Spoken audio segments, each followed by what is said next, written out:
Welcome to this week's webisode of The Better Half. I'm Kyndra de St, Aubin, and this is Katy Hartley. And we're going to take a look back at what's been going on this week. Well, Kyndra, we can't get enough of Manning mania. Teams still courting the quarterback.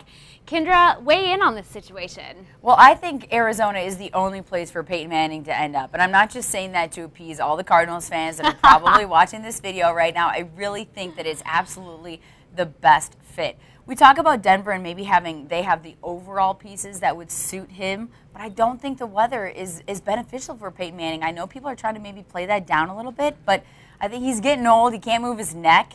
I don't know. I think that rain and sleet and snow and everything, Denver's not going to be the right choice. Well, I think the only thing that's not beneficial to Peyton Manning in Arizona is the offensive line because it sucks. The guy just had neck surgery. He's got plates back there. I mean, there's no way that he can get sloshed in every game. I mean, after 3 games, the guy's going to be getting more surgery again. So the one thing that the Cardinals have to fix is that offensive line, or at least come up with some kind of agreement with him that they're going to work on that. I mean, the guy's going to get creative control. He'll get to do whatever he wants if he comes to Arizona, but that offensive line has got to change. Yeah, and I think the Cardinals are going to have to make sure that Manning is 100% healthy. I think even if he can't move his neck in all directions, he's still probably better than any other option that the Cardinals have right now. Well, free agency continues in the NFL. Kyndra, give us your best and worst move so far. My favorite move so far, not even necessarily with free agency, but just getting ready for the draft and everything that's been going on, has been the Rams trade with the Redskins. First of all, I think both teams really benefited from this trade. The Rams have all these picks, and now the Redskins are going to get Robert Griffin. I mean, to me, and they're stocking up. They're getting some other fabulous players. So I think that the Rams-Redskins deal was absolutely the best move made so far. How about you? I think the best move is the Cardinals dropping Levi Brown, finally getting rid of that train wreck. So happy about that, making some cap space. Worst move so far? Steve Hutchinson. My Minnesota Vikings getting rid of Steve Hutchinson, the guard. 13 years, I think, in the NFL, and they cut him. That absolutely blew my mind. I'm so upset about that because the Vikings have very little good things going on with their team and their roster, and he was definitely one of them, and I think that kind of veteran presence, and now he is gone. So I think that was a terrible move for the Vikings to make. Riddle me this, Kyndra. Why did the Bucs give Vincent Jackson a contract like that? There's no reason, because I don't get it. I do not understand it.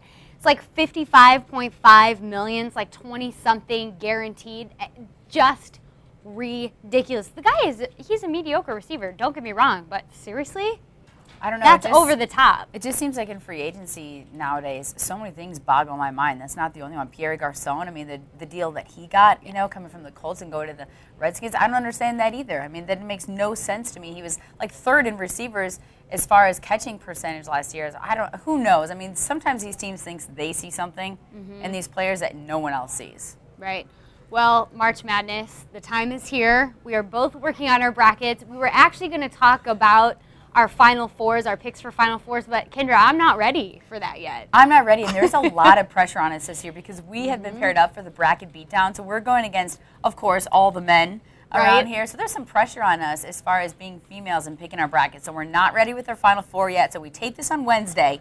So I know the games might already be started by Thursday when people are viewing this video, but we will have that Final Four for you next week, and we'll have our brackets in this afternoon. But there's a lot of pressure. But as far as who you think maybe might be a sleeper or a surprise, who do you have?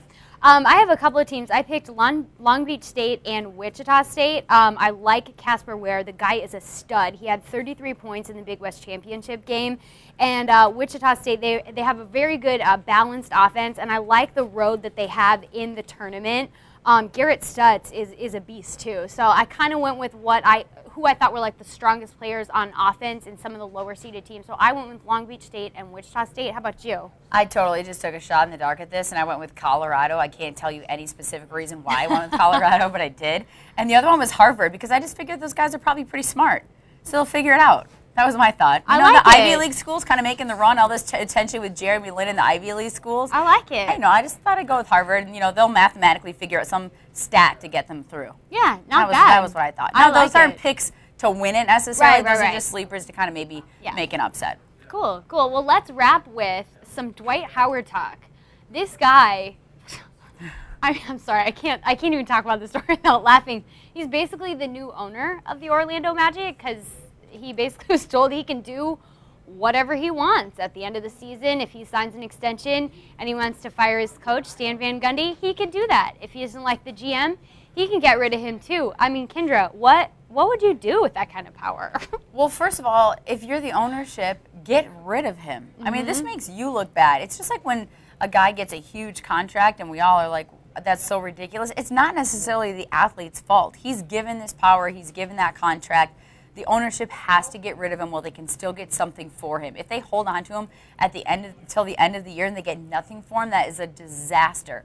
So I think that, first of all, if I was Dwight Howard, I would do exactly what he's doing. He's basically just playing everybody, and they're allowing him to do it. So more power to him, but if the ownership, they just got to get rid of him. And he's like, well, I want to stick around, you know, for the fans, so I have something to cheer for, but then I'm going to leave my fans at the end of the year. I mean, it's just drawn on way too long. He's trying to pick the teams he wants to go for. And clearly, nobody must want him that bad because I feel like there already would have been a trade made. Yeah.